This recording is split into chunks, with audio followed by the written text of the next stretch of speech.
here tonight to suggest very, very strongly that many of the illnesses that afflict us today in ever-growing numbers and severity were hatched in biological warfare laboratories and have now escaped, whether intentionally or accidentally, and are now among us today.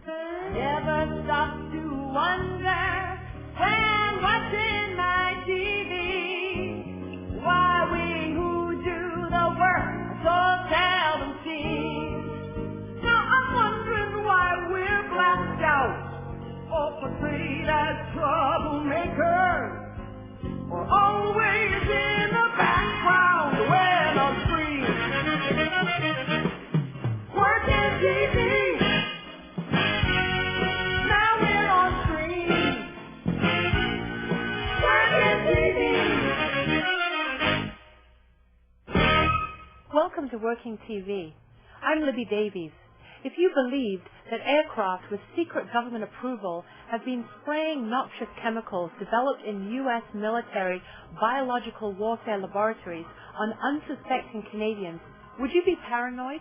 Or if you yourself saw distinct plumes of Chem Trails from this spraying, yet were told by Transport Canada that no such spraying was taking place, would you be delusional? You'd be absolutely correct, according to William Thomas, who has spent the last 14 months studying the Chem Trails phenomenon. He's an award-winning journalist who recently wrote a book about the Gulf War syndrome. This is the strange cluster of illnesses all linked to a deterioration of the autoimmune system suffered by troops who received anthrax immunization before being deployed in the Gulf War. It's a lot like the Chem Trails syndrome. Perhaps Thomas is a fraud. Perhaps his photographs and videotape evidence are all fakes. We don't know for sure, and the mainstream media won't touch his story. Nevertheless, we're told that Project Censored USA, a respected media watchdog group, recently judged Chem Trails to be one of the most underreported stories of the past year. So you be the judge. Here now is William Thomas on Chem Trails. My story really began on the battlefields of Kuwait, just after the Gulf War, just after liberation, when I entered that town and joined up with two other gentlemen in a Gulf Environmental Emergency Response team. And the three of us were the sole response to the biggest environmental disaster of modern time, including an oil slick 25 times bigger than Exxon Valdez, a slick that was later doubled in size by the oil rain falling out of that sky. We didn't see the sun our entire time in Kuwait.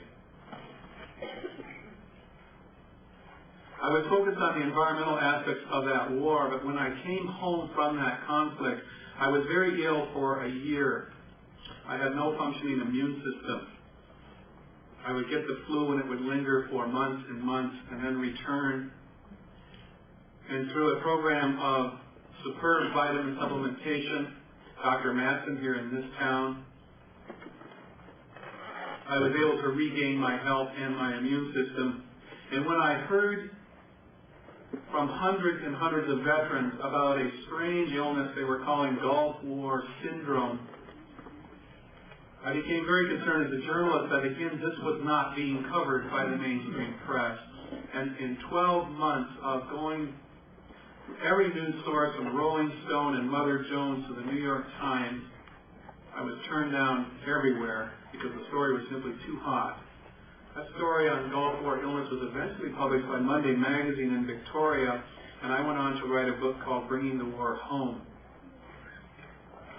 And in that book, I was able to show a photograph of a very tiny critter, about the tenth of the size of bacteria, called a mycoplasma, which Dr. Garth Nicholson and his wife Nancy, foremost microbiologists with reputations highly regarded throughout the world in their profession, had tracked Gulf War illness to this mycoplasma in the anthrax vaccines given to Canadian, American, Australian, and British soldiers. Many of them got sick even though they never deployed to the Gulf.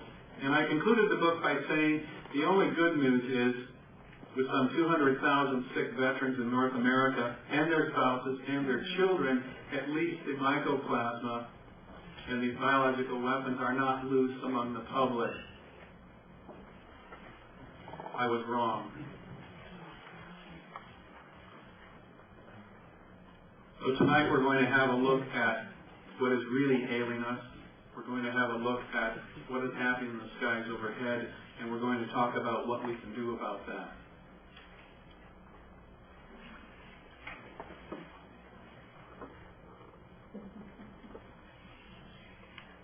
In January 1999, I got a phone call from the managing editor of the Environment News Service, whom I worked for in the Gulf, and he said, please check out a story of a man named William Wallace, just over the border in Washington State, who lives in eastern Washington, very remote region. He lives in a cabin with his wife. And Mr. Wallace has been talking about large airplanes overflying his house back and forth, spraying plumes that look like contrails. The condensation trails we're all used to seeing. But unlike these ice crystal trails that form in the hot engines of jet aircraft above 33,000 feet, according to the U.S. military and Canadian aviation authorities, unlike these condensation trails that linger usually, not always, but almost always, for about 30 to 45 seconds. You see the pencil-thin trail a short distance behind the aircraft, disappearing like the wake behind a boat. Unlike these trails, the trails that William Wallace and his wife Anne were seeing were broad white plumes. They lingered for hours. And as these aircraft began crisscrossing each other and forming a grid, these plumes gathered together and took a clear blue sky and made it opaque, hazy, milky. Temperatures dropped. His animals sickened, his dogs died, his plants sickened, his wife became very ill. And when I went on Art Bell for the first time and used William Wallace's name with his permission, he was again visited for the third time by aircraft who sprayed their property. In fact, that night when I finished my first Art Bell show, I was living in a small cabin in the hills outside of Chemainus. And I came outside about 3:30 in the morning, very wired from this very intense presentation. Took a breath of air, beautiful night, stars, just started to relax, and I froze. Giant X right over the cabin. Now, I'm not paranoid or anything. But when they started flying parallel patterns down the ridge right across from me over the next few weeks, I began to wonder. If maybe some people were sensitive about having this story exposed. Let's have a quick look at what we're talking about, because pictures are always better than words.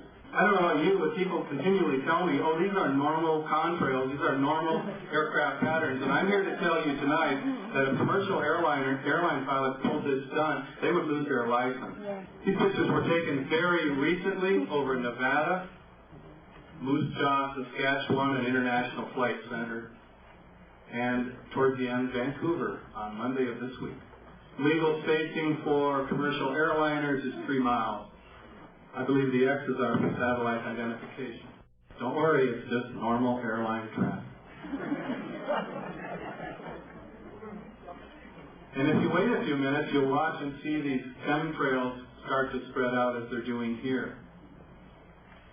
And if you have ignored the phenomena for an hour and happen to look up, you'll probably think it's just clouds. But fog forms at ground level. It doesn't form at 20,000 feet. But something else was going on.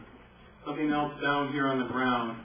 Last winter, in this city, in Victoria, in London, Ontario, in Toronto, Edmonton, cities across Canada, we saw an epidemic of influenza-like illnesses. That epidemic was also right across the United States and England. At Peterborough, the emergency room took 307 acute care patients in one day. In England, refrigerator trucks were hired to haul the dead bodies away. This is from the BBC, by the way. This is an exact repeat of the previous winter, when refrigerator trucks were pushed into service as morgues in England. And we had 12 straight weeks of what the Centers for Disease Control called an epidemic of influenza-like illness and pneumonia, an epidemic in terms of death rates. England saw 8,200 people die in 3 weeks, mostly the elderly. This year, we looked at 19 of 20 weeks, epidemic levels, influenza-like illness, double pneumonia, and death. The CDC called it the flu. Most of the media we received called it the flu. I'm here tonight to tell you it was not the flu. In fact, many doctors were echoing the words of one nurse supervisor who said, "I don't think anyone knows what's causing this sickness." Doctors were saying this to the New York Times. And unlike flu that takes time to spread through a population, these illnesses were appearing virtually overnight in neighborhoods, communities, and cities, swamping hospital wards. And what the media never remarked on was that the incident of heavy spraying, the characteristic exit, the gel falling on parked cars and windshields and buildings, took place always at the same time, and within 24 to 48 hours, we saw these outbreaks of illness. Yes, some of it was the flu, but very little of it was influenza. The medical director for the Via Christi Regional Medical Center said, he told reporters, "This thing kills even healthy people in 4 to 5 days, and I have a stack of emails of aunts and uncles and family members who suddenly contracted pneumonia, although in good health, and were dead within a week." But when the WHO and the National Respiratory and Enteric Virus Surveillance Lab tested more than 18,000 people since last October, they found that 13% tested positive for influenza, the national average during an epidemic. In some areas, the peak, they tested 33% positive. Again, the national average was down around 13%. Reporters asked the CDC, "What is this?" And they said, "This illness could be due to some other pathogen." And when I looked at the heavy spray days by city, I again got an exact correlation. No, I do not have scientific proof, scientific evidence, but folks were way beyond coincidence here.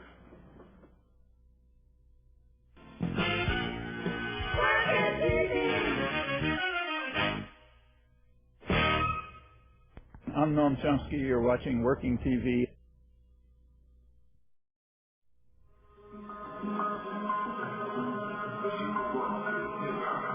And as I followed leads from Mr. Wallace and started contacting people across the United States, I ran into meningitis outbreaks in the wake of this strain. This has been a rare inflammation of the brain and spinal cord, and comes on with flu-like symptoms, a skin rash, a stiff neck, severe headaches.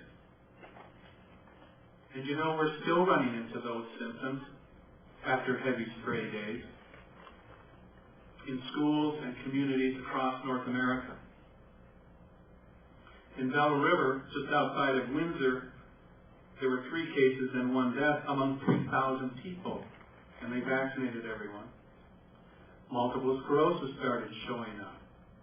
Chronic fatigue has been a major component linked to the spraying, as well as lupus outbreaks in Oklahoma, Kansas City, Florida, other locations in the wake of heavy spraying. And then this came up, transverse myelitis, something so rare, we rarely see it, and yet at the Cedars-Sinai Hospital in LA, 8 cases in 2 weeks after heavy spraying there. Hit people, pets, goats, other animals.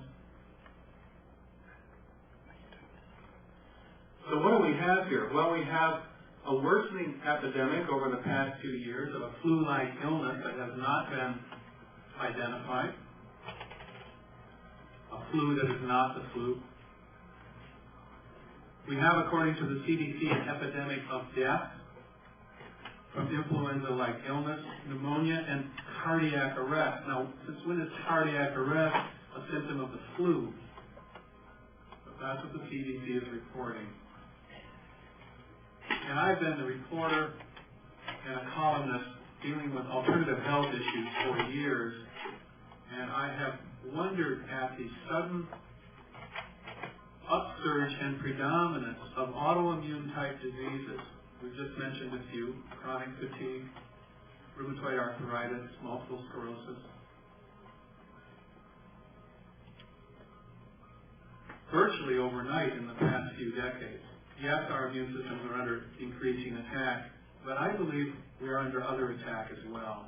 I got back in touch with Dr. Garth Nicholson, and he told me that now he believes that if we look behind chronic fatigue, multiple sclerosis, fibromyalgia, rheumatoid arthritis, and lupus, in many cases, we are going to find mycoplasma, because that's exactly what he is finding, and he's also finding brucellosis. Well, as Yogi Berra said, it's deja vu all over again, because it took me right back to my research for bringing the war home and my research into biological warfare and Gulf War illness. And I'm here tonight to suggest very, very strongly that many of the illnesses that afflict us today in ever-growing numbers and severity were hatched in biological warfare laboratories and have now escaped, whether intentionally or accidentally, and are now among us today.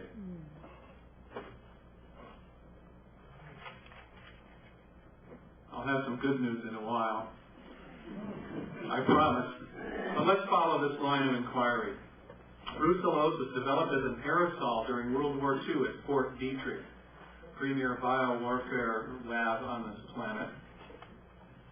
I talked to Don Scott, the author of the Brucellosis Triangle, and he had discovered that they were able to extract the active agent from brucellosis, discard the rest of the bacteria, so that when people got sick from this, doctors went in and they couldn't find the bacteria. This is genetic engineering at its most diabolical. This brucellosis was put in burster bombs and exploded over North Korea during the Korean War, and a plague did break out.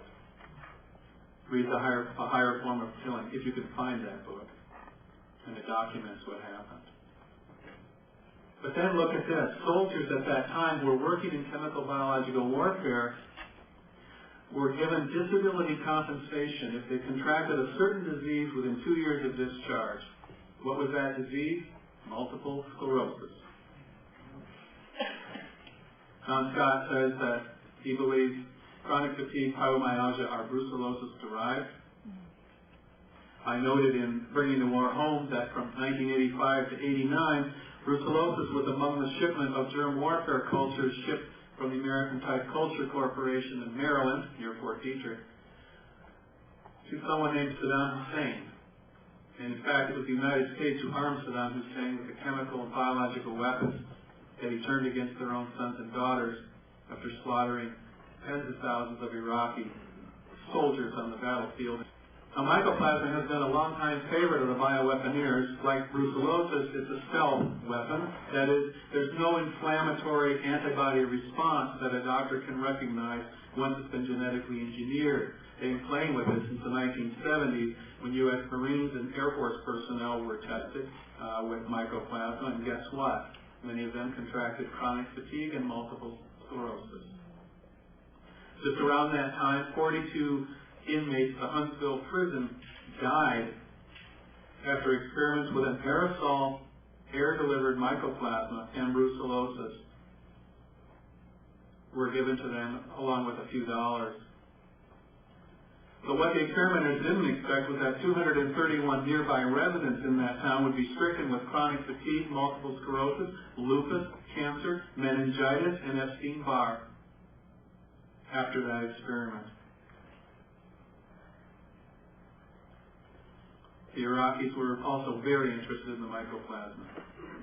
So we have a new breed of stealth viruses among us, thanks to the military genetic engineers. Dr. Martin at the Center for Complex Infectious Diseases has found in a chronic fatigue patient a brand new life form he calls a bacteria, part virus, part bacteria, part fungus. It seems to be able to change from one to the other. Symptoms are severe headaches and joint pain.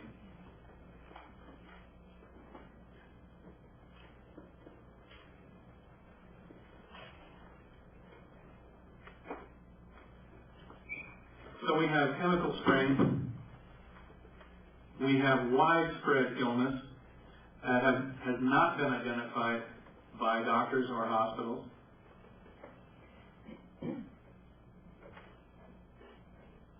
We have a lot of questions, and we have a few answers here. And I'll say right now that we appear to have two programs at work. We have the high-level spraying that we just saw the slide, and we've seen over this city as recently as today. And also we have something else going on, a low-level spraying involving helicopters and, more often, C-130 Hercules-type aircraft. And last summer I was in Pagosa Springs, Colorado, up in the mountains, a little resort community. I've just given some presentations across the southern and western United States. I was trying to relax, and I was walking across the main street in Pagosa Springs, and I just stood shocked as I saw a C-130 glide down over the town, throttled back, silent, right over this town, and spray, and then up and away. Well, this low-level spraying gave us our first breakthroughs in this case. And I'd like to show you just two more slides very quickly. Very lucky to have this. And these slides illustrate the brown gel that has been dropped in communities here in Canada, the United States, and England. This sample came from the central United States, November 1999. November 1999. And we were able to match it with a very similar sample sprayed a year previously from a low-flying aircraft in Pennsylvania. And eyewitnesses at the time thought the aircraft would hit the roof of the house it was spraying. And they had noticed tic-tac-toe and what they called weird designs in the sky. This is just one section of a garage that's aluminum siding there that was splattered top and bottom and sides with this brown gel material. It was almost impossible to get this off even with pressure washer. This stuff is very, very tenacious. We think it's polymer coating. The first incident that received widespread publicity of the brown gel was, of course, Oakville, Washington, in August 1994. This is a little town, 665 people, about 80 miles southwest of Seattle. And that month, that town was covered during a rainstorm with brown gel, and virtually every person in that town became very ill with what residents told me was a really hard flu that lasted from 7 weeks to 2 or 3 months. Cats died, people became dizzy, fell down, were hospitalized. And the state health department stepped in and analyzed this material, and they found that this goo was alive. They found human white blood cells. They found a Pseudomonas fluorescens, which will give you very, very severe upper respiratory problems. And they found an Enterobacter bacteria as well. And that was confirmed by a second lab.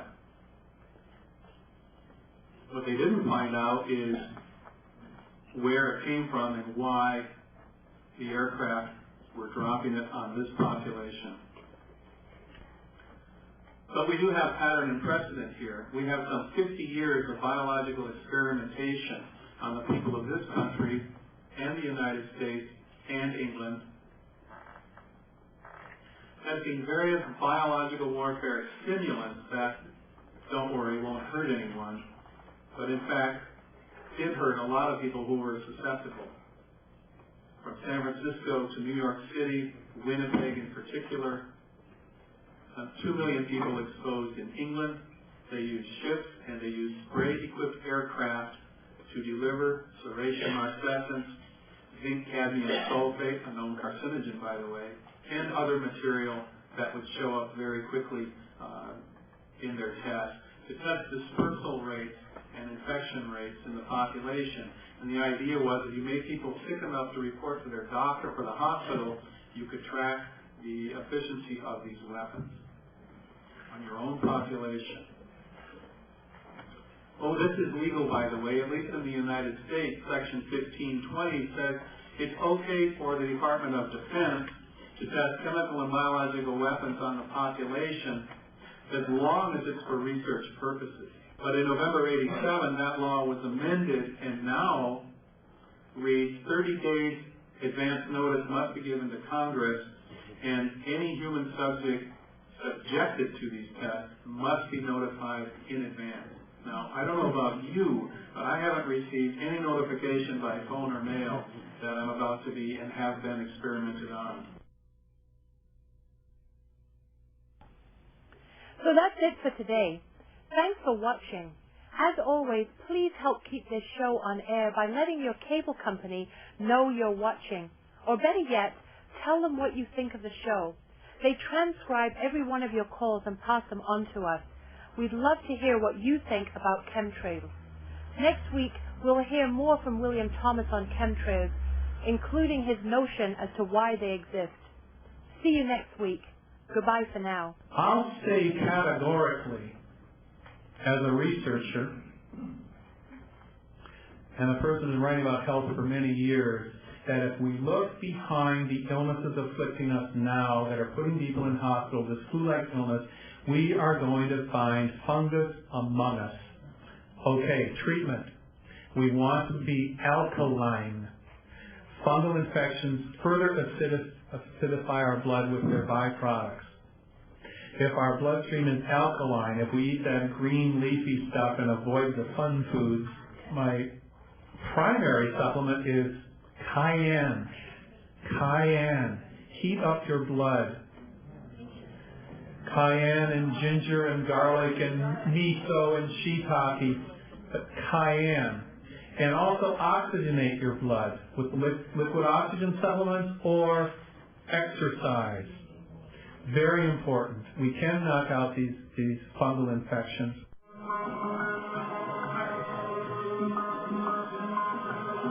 Are those deaths that have been so often linked to this spraying intentional? Are they really trying to do us in? Or are they an unfortunate and unintentional byproduct of a program that is seen to have overriding national security implications in terms of global warming? Or are the people behind this program getting two for the price of one? Never stop to wonder when watching my TV why we who do the work are so seldom seen. Now I'm wondering why we're blacked out or portrayed as troublemakers or always in the background when on screen.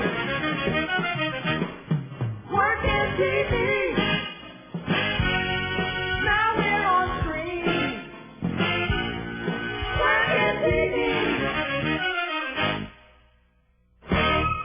Welcome to Working TV. I'm Libby Davies. This week we continue with week 2 of the presentation on chemtrails by journalist William Thomas. According to Thomas, these chemtrails are the bizarre cloud-like trails left from the systematic spraying of chemicals over our cities and towns. Chemtrails look much like the contrails left by jet aircraft, but they don't dissipate in less than a minute as contrails do. In fact, they hang about for some time, slowly dissipating, and are often sprayed in crisscross or X patterns. Many of you claim to have seen, photographed, or videotaped these chemtrails, yet Transport Canada and the mainstream media won't even acknowledge they exist.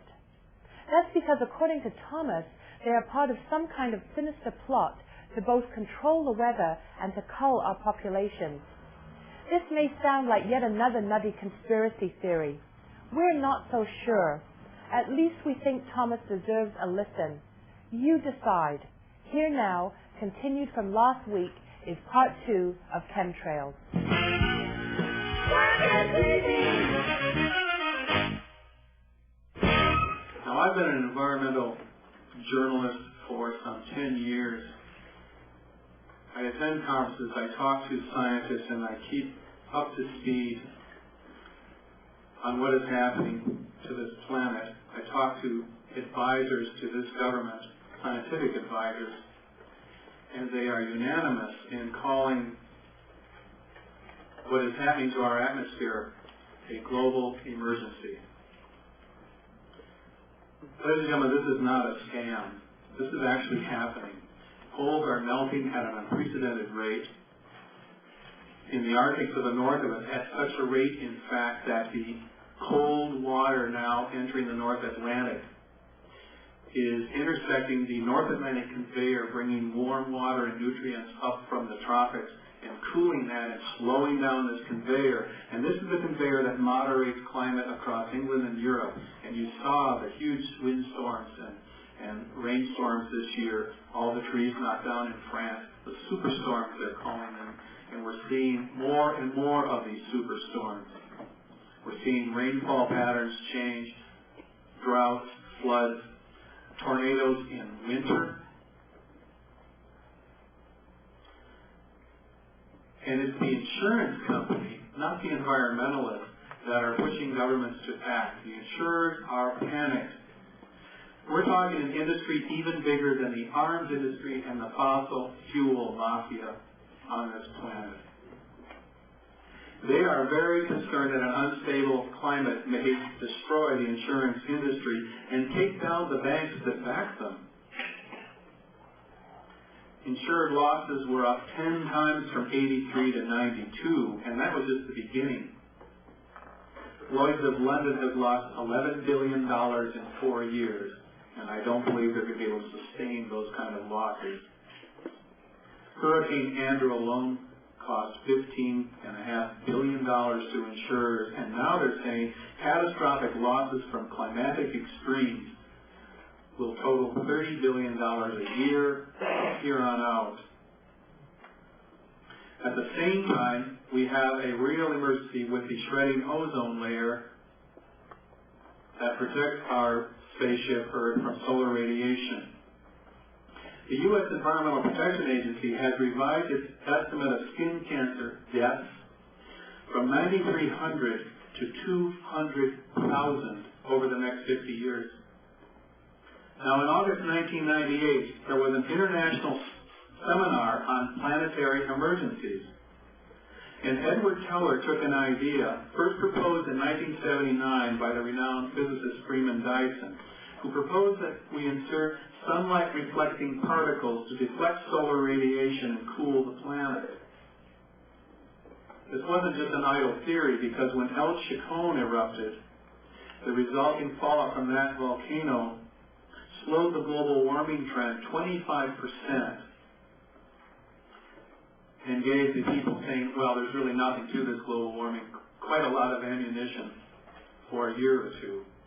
So at that conference on planetary emergencies, when Edward Teller, the father of the H-bomb, stood up, he proposed a similar sunscreen.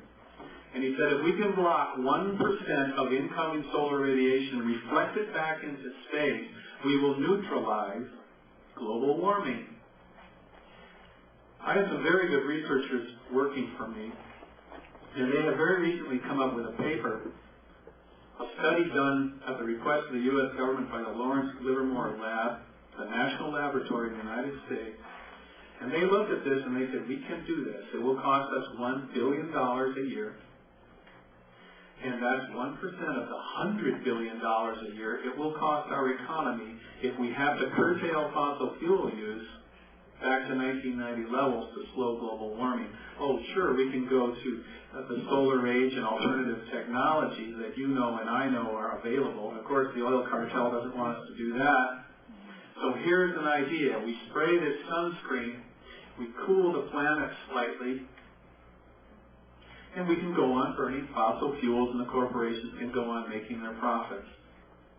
An environmental consultant named Mike Castle, who consults the U.S. government and other corporations in the United States, got in touch with me and thought, maybe this is what's going on. And then he discovered a patent, actually taken out and awarded to one of the big aerospace defense contractors in the United States, Hughes Aerospace, patent 1990000513145. Stratospheric well-back seating for reduction of global warming. A process to reflect infrared energy back into space.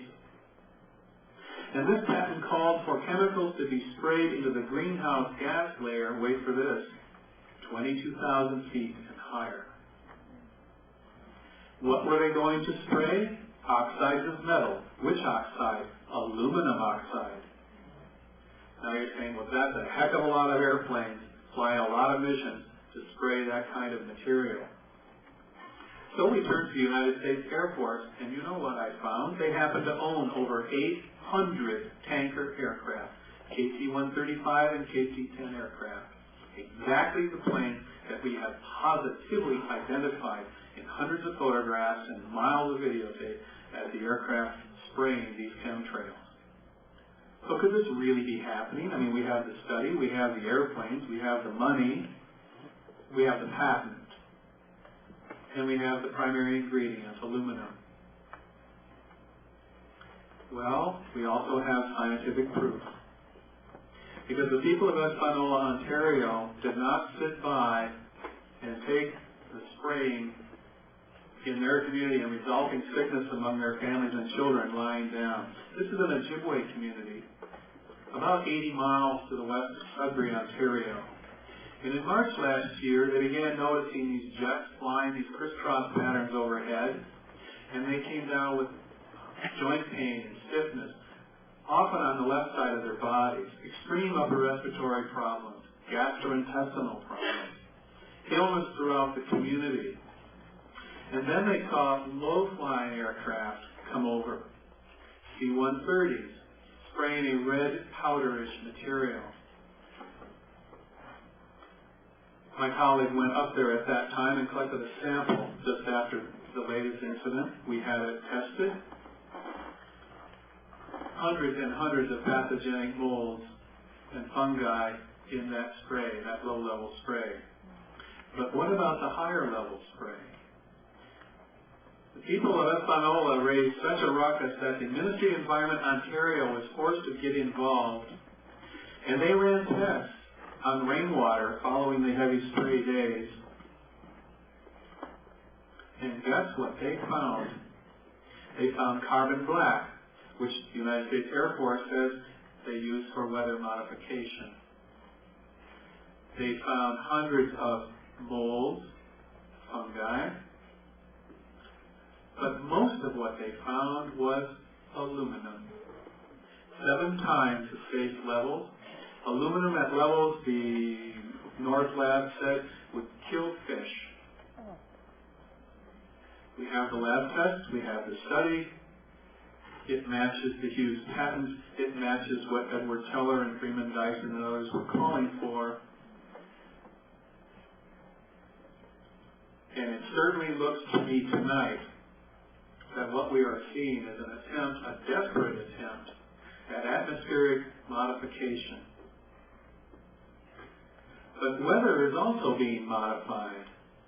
We ask the United States, what the heck's going on? And they say, here's our report, Owning the Weather, 2025.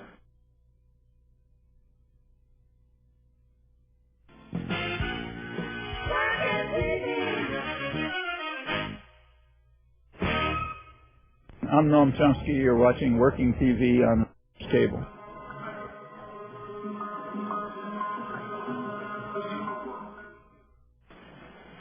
As yet, my researchers and I have found absolutely no indication that the pathogens that are turning up in the gel samples, the cobweb material, have anything whatsoever to do with weather or environmental modification. There seems to be a second program at work here. In January of this year, there was a high-level summit conference. You may not have read about it in the local newspapers or heard about it on the CBC for some reason or other.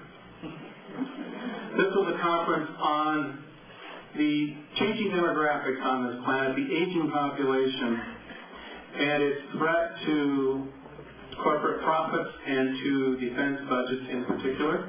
Then we have the International Monetary Fund, the World Bank representatives were there, very high-level people, and they were discussing what in the world are we going to do with the aging population. At least those are the words they used. Other words that have been used in the past are useless eaters.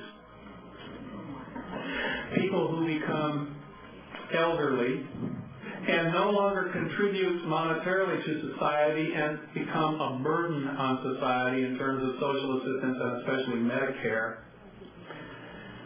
And as that becomes the preponderance in our population, there is a lot of concern among corporations in particular about their bottom line. The eugenics movement got its start in 1907 in the United States when the first eugenics law was passed there. And by 1944, 40,000 so-called insane or feeble-minded people had been forcibly sterilized. Another 22,000 by as recently as 1963. Now, in 1920, the Rockefeller Foundation, who became a principal promoter of the population, called for the mass sterilization and elimination of minority populations in the United States. And to head their program, they chose the fascists Ernest Rudin and Franz Kallman.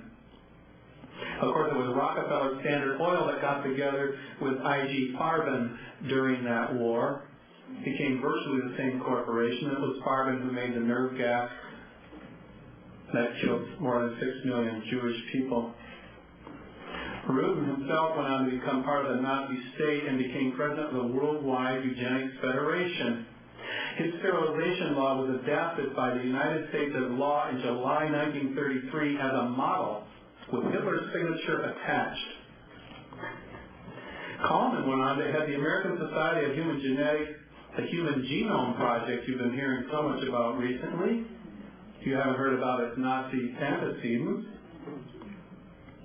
That's a $3 billion effort, of course, to map DNA by the year 2003, and they're well on their way. That's going to be pretty nifty because apparently we'll be able to identify genetically caused diseases, go in there and tinker around and eliminate those diseases. What they're not stressing in the news reports is that we'll also be able to identify race-specific diseases so that we can attack specific populations of people with diseases that will only kill them. In the 1950s, the U.S. eugenics movement moved literally into Rockefeller's family offices. Lawrence Rockefeller became head of the New York City Blood Council and then International Blood Banking. These are the eugenics people. 1960s, General William Draper. He supplied credit to the Nazis during World War II, and now he started the Draper Fund. The Vietnam generals we've all heard about, Maxwell Taylor, William Westmoreland, who headed that genocide and dioxin defoliation campaign in Vietnam. They were members of the Population Crisis Committee of the William Draper Fund. In 1964, the former commanding general, U.S. Army Chemical Corps, listed bioweapons favored by the U.S. military. There's a long list. I won't go into it, but let's note brucellosis, influenza, Rocky Mountain spotted fever. Congressional investigations in 1977 and 1994 documented 50 years of biowarfare experimentations I mentioned earlier. 1969, a man named George Bush, son of eugenics advocate and Nazi bankroller Prescott Bush, this is all documented, by the way, chaired a committee urging world population control. Just 1 year later, Henry Kissinger, National Security Advisor to President Nixon, issued National Security Memorandum 200 calling for a reduction of the populations of the lesser developed countries, that is the growth rate, by half.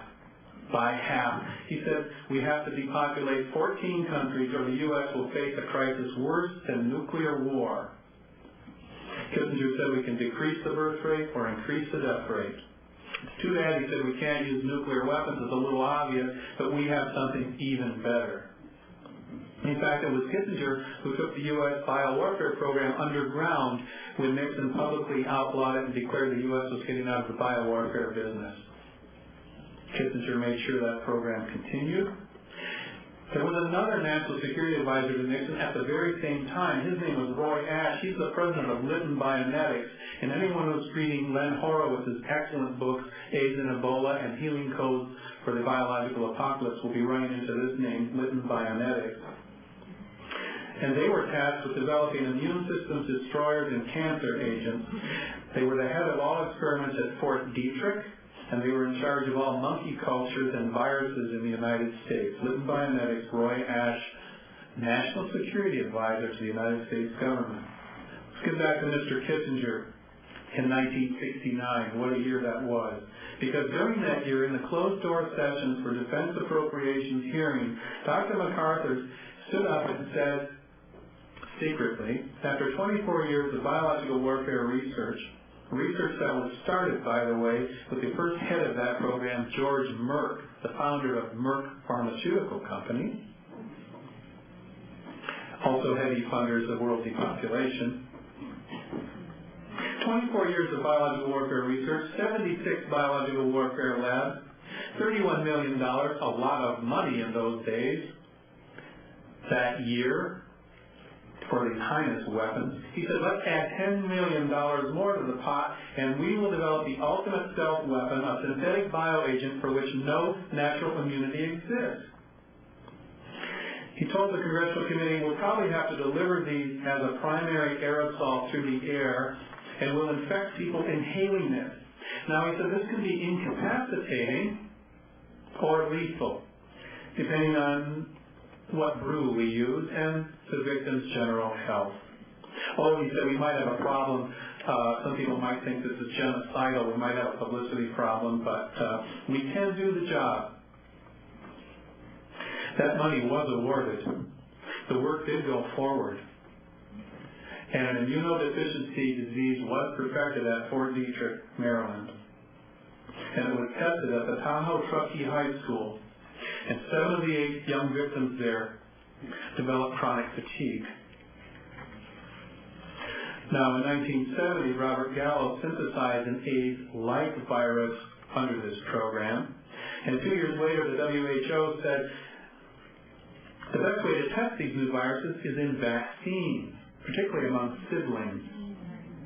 And isn't it interesting that in 1977, 100 million Africans were inoculated by the WHO, who set up a very high-tech lab near Angola in the middle of the jungle, and out of the goodness of their hearts, vaccinated these folks for smallpox, for an epidemic of smallpox. But there was no epidemic of smallpox. And they contracted AIDS. A year later, the hepatitis B vaccine was given to gays in the United States in 7 major cities. And you know what happened? AIDS broke out in those cities and only those cities. And I mentioned the International Summit on Aging and the Implications for Business. Did I mention that today all 14 countries cited by Kissinger in that Memorandum 200 now have the AIDS epidemic? 5,000 people a day are dying in Africa, according to the U.S. Census Bureau, which predicts that AIDS will be bigger in Asia even than Africa. Talking to nurses across the United States, anecdotally, we have an increase in the death rate among the elderly in hospital wards of roughly 4, 5, 6% following this Chem Trail attack on our cities and communities. A number that is not going to leave bodies piled in the streets. We had a few incidents there in England. We had to bring some trucks in and haul them away, get them out of sight. But this is a significant number over time, and it climbs to 10%. That's a dictionary definition of a decimation of a population. In fact, Pope John Paul has come out with an encyclical railing against what he calls the culture of death in Western nations. That he says are deliberately killing their elderly, whom they see as burdens on society. So I guess if it's good enough for the Pope, it's good enough for me And we have a real problem here, folks. Are those deaths that have been so often linked to this spraying intentional? Are they really trying to do us in? Or are they an unfortunate and unintentional byproduct of a program that is seen to have overriding national security implications in terms of global warming? Or are the people behind this program getting two for the price of one? I'll just say this, that when you institute a program of mass spraying across the populations of the United States, Canada, England, Germany, as recently as a week ago, Holland, Italy, Australia, New Zealand, and at the same time you know that people are being hospitalized, according to U.S. news sources, by the tens of millions in the United States, and you know your death rate is up in epidemic proportions for 19 of 20 weeks, and you continue to spray, I call that deliberate. What in the world can we do? We have been virtually disempowered by a political process that does not answer to the public, by politicians who do not hold themselves accountable to anyone, not even God, and God help them. Thanks to the good people of Espanola, there is something we can do, and I urge all of you to do this and contact your friends and get onto your MP and demand and insistently demand and persistently insist that the people of Espanola receive a response to their petition to Parliament in Ottawa. They were promised a response from Ministry of Defense. That was about 5 months ago. And we want a response to them because in so doing, we will have a response to the inhabitants of this city and region. And I urge you, get on the fax, get on the phone, and don't stop until the people of Espanola have an answer. Until they have the truth, and we have the truth, and we have some accountability at last. Secondly, get on the phone, call the Vancouver Sun, my former employer, Vancouver Province, the CBC. Again, they've interviewed me at length, never ran the tape.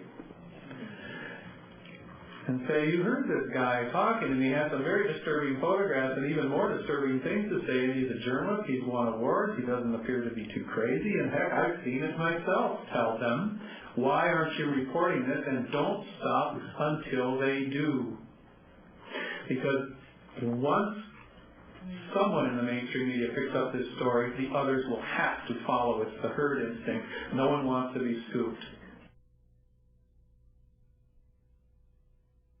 So that's it for today. Thanks for watching. As always, please help keep this show on air by letting your cable company know that you're watching. Or better yet, tell them what you think of the show. They transcribe every one of your calls and pass them on to us. We'd love to hear what you think about Chem Trails. Next week, we'll be on holiday, so we'll air a rerun of one of our favorite shows from 1999. We'll be back in 2 weeks with more new programming. Check our website for details. See you in 2 weeks. Bye for now. Very, very important that we apply public pressure here. Very important that we take our power back, and it's very important to understand, though we've heard a lot of frightening things tonight, biological weapons, bullets and bombs and planes and money, that's not power. That has nothing to do with power. The real power is here. It's all around us. And if we align to it, if we pray for it, if we invite it into our lives, there is nothing that can stop it and nothing that can stop the truth. And the one thing the people responsible for this are afraid of the most, and the one thing they cannot counteract with all the weapons and money at their command, is the truth. And the kind of power I'm talking about, which is the real power, will triumph in the end. Because evil of this magnitude always fails of its own accord, of its own contradiction, of its very evilness.